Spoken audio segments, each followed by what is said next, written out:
Hello दोस्तों, सलाम नमस्कार सत श्री अकाल। और क्या हाल चाल, सब मस्त। दोस्तों, चाहे आप शहर में रहते हो या फिर किसी गांव में, लेकिन आपको अपने आसपास कई तरह की गाड़ियां देखने को मिल ही जाती हैं। कुछ गाड़ियां टू व्हीलर होती हैं तो कुछ गाड़ियां फोर व्हीलर भी होती हैं। तो दोस्तों, सवाल ये है कि गाड़ी चाहे कोई भी हो, लेकिन उस गाड़ी में लगे चमचमाते टायर हमेशा काले ही क्यों होते हैं? आखिर लाल, पीले या फिर सफेद क्यों नहीं होते भाई? और टायर बनाने वाली भी सभी कंपनियां टायर्स का रंग काला ही रखती हैं। खैर, ये बात तो सच है कि भारत में कोई भी टेक्नोलॉजी सबसे लास्ट में ही आती है, लेकिन जो देश टेक्नोलॉजी में सबसे आगे है, वहाँ की गाड़ियों में भी टायर काले ही होते हैं। तो भाई, माजरा आखिर है तो है क्या? तो चलिए मिलकर करते हैं इस सवाल का ऑपरेशन।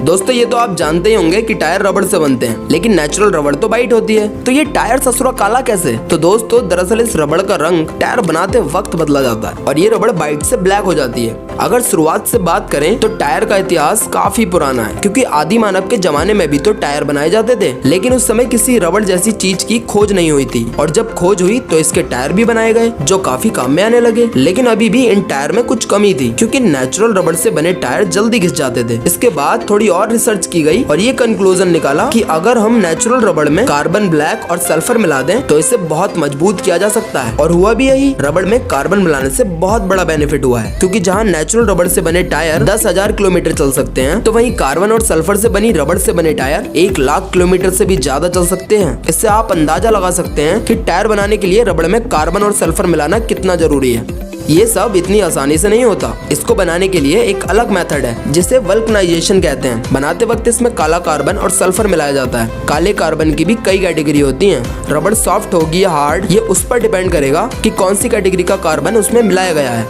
मुलायम रबड़ के टायरों की पकड़ तो मजबूत होती है, लेकिन वो जल्दी घिस जाते हैं, जबकि हार्ड टायर आसानी से नहीं घिसते और ज्यादा दिन तक भी चलते हैं। और कार्बन के काले होने की वजह से टायर सूरज की अल्ट्रावायलेट किरणों से भी बच जाता है। वहीं अगर दूसरी ओर देखें तो आपने छोटे छोटे बच्चों की साइकिलों में लगे रंगीन टायरों को देखा होगा। इनके रंगीन होने की वजह से ही ये टायर ज्यादा समय तक नहीं चल पाते हैं। हालांकि ये रंगीन टायर अंदर से ठोस होते हैं, इनमें किसी भी तरह की हवा नहीं भरी जाती, इसलिए ये टायर थोड़ी बहुत टक्कर दे जाते हैं। तो दोस्तों, अगर टायरों के रंग ब्लैक ना होकर रंगीन होंगे तो ज्यादा समय तक नहीं टिकेंगे, क्योंकि जब टायर को रंगीन करने के लिए उसमें रंगीन पदार्थ मिलाया जाएगा तो टायर में कार्बन और सल्फर की मात्रा पर असर पड़ेगा।